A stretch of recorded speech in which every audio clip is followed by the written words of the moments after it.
கருந்தலை புழுக்களினுடைய தாக்குதலால் தென்னை வளர்ச்சி பாதிக்கப்படுவதாக திருப்பத்தூர் மாவட்ட விவசாயிகள் கவலை தெரிவிக்கின்றனர். இது பற்றிய விவரங்களை தருகிறார் எமது செய்தியாளர் சீனிவாசன். வணக்கம். இப்ப இந்த கருந்தலை புழுக்கள் வராம தடுக்கிறதுக்கு மருந்துகள் எதுவும் இல்லையா? இது பற்றி விவசாயிகள் சொல்வது என்ன? திருப்பத்தூர் மாவட்டம் பொதுவாக விவசாயம் நிறைந்த ஒரு பகுதியாக விளங்குகிறது.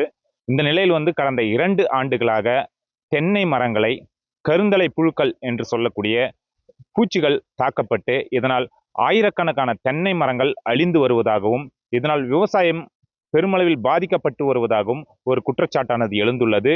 இது குறித்து பேசுவதற்காக நம்முடன் விவசாயி விஜயன் என்பவர் இணைந்திருக்கிறார். அவரிடம் இதுக்கான தகவல்களை கேட்டு பெறலாம். வணக்கம். வணக்கம் சார். இப்போ பார்த்தீங்கன்னா அந்த தென்னை மரங்களை கருந்தலை புழுக்கள் அப்படின்ற சொல்ற பூச்சி தாக்கப்படுவதா ஒரு குற்றச்சாட்டு வந்திருக்கு. இதுக்கு உங்களுடைய தென்னை மரங்களுக்கு எந்த மாதிரி தாக்குதல் ஏற்பட்டிருக்கு? சார், என்னோட ரெசிக்னேஷன் எதுக்கு? நானே ஜாப்ஸ் உருவாக்கி பாஸ் ஆகலாம்னு இருக்கேன். எப்படி? பாஸ்வாலா பி தி பாஸ்.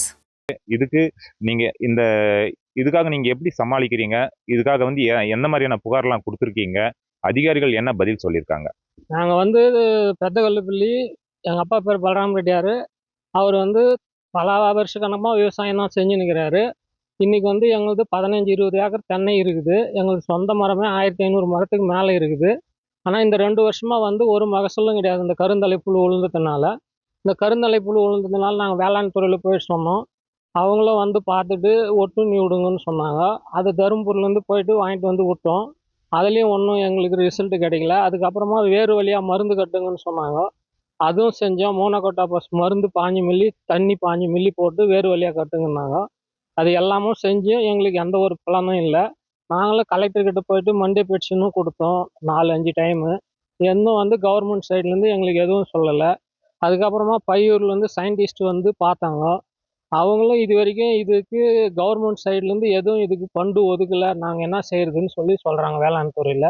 நாங்களும் கேட்டு பார்த்துட்டு எப்படியோ ஒன்றுன்ட்டு நாங்களும் எங்கள் ஏரியா ஃபுல்லும் நிறைய பாதிப்பு ஆகிட்டு இன்றைக்கி சும்மா தாங்க இது மரம் பூரா விரிச்சு ஒடிக்குது. இப்போ இந்த பாதிப்பு காரணமாக தேங்காய் வரத்து குறையும். இதனால் விலைவாசி உயர்வுக்கான காரணம் இருக்குமா? கண்டிப்பாக இருக்கும். என் பேர் முல்லை, திருப்பத்தூர் மாவட்ட செயலாளர், தமிழ்நாடு விவசாயிகள் சங்கம். கடந்த 2 ஆண்டுகளாகவே இந்த பகுதியினுடைய தென்னை விவசாயம் கடுமையாக பாதிக்கப்பட்டு கருந்தலை புழு தாக்குதல் காரணமாக மகசூல் குறைந்திருக்குது. தேங்காயினுடைய அளவு, அதனுடைய சைஸ் குறைஞ்சிருக்குது. விளைச்சல் குறைஞ்சிருக்கிறது. இதனால் பெரும்பகுதி நமக்கு தமிழகத்திலிருந்து தான் அதிகமாக வட மாநிலங்களுக்கு தேங்காய் வியாபாரத்துக்கு செல்லுது. அகமதாபாத்னு சொல்லக்கூடிய குஜராத் மாநிலத்தில் இருக்கக்கூடிய அந்த இடத்துல தான் தேங்காய்க்கான மார்க்கெட்டுன்னு சொல்லுவாங்க பெரும்பகுதி. நம்முடைய மாவட்டம், இந்த ஒன்றுபட்ட பழைய வேலூர் மாவட்டத்திலிருந்து தான் பெரும்பகுதியான தேங்காய் வியாபாரத்துக்கு அங்கே செல்லும். அது மட்டும் இல்லாமல் நமக்கு சென்னையில் இருக்கக்கூடிய கோயம்பேடு அந்த சந்தைக்கு இங்கிருந்து தான் தேங்காய் எல்லாம் பெரும்பகுதி போகும். அது மட்டும் இல்லாமல் உபரியாக வந்த தேங்காயை பயன்படுத்தி தான் தேங்காயினுடைய தேங்காய் எண்ணெய், தேங்காய் உணவுக்கு போக மற்றது இதர சோப்பு, மற்ற தயாரிப்புகள், ஷாம்பு போன்றதெல்லாம் தயார் பண்ணுறதுக்கு இந்த தேங்காய் எண்ணெயை பயன்படுத்துகிறாங்க. ஆனால் இன்றைக்கி என்ன நிலைமைன்னு சொன்னால், கடந்த 2 ஆண்டுகளுக்கு மேலாக இந்த கருந்தலை புழுக்கு தாக்குதல் காரணமாக மகசூல் சுத்தமாக குறைஞ்சி போச்சு.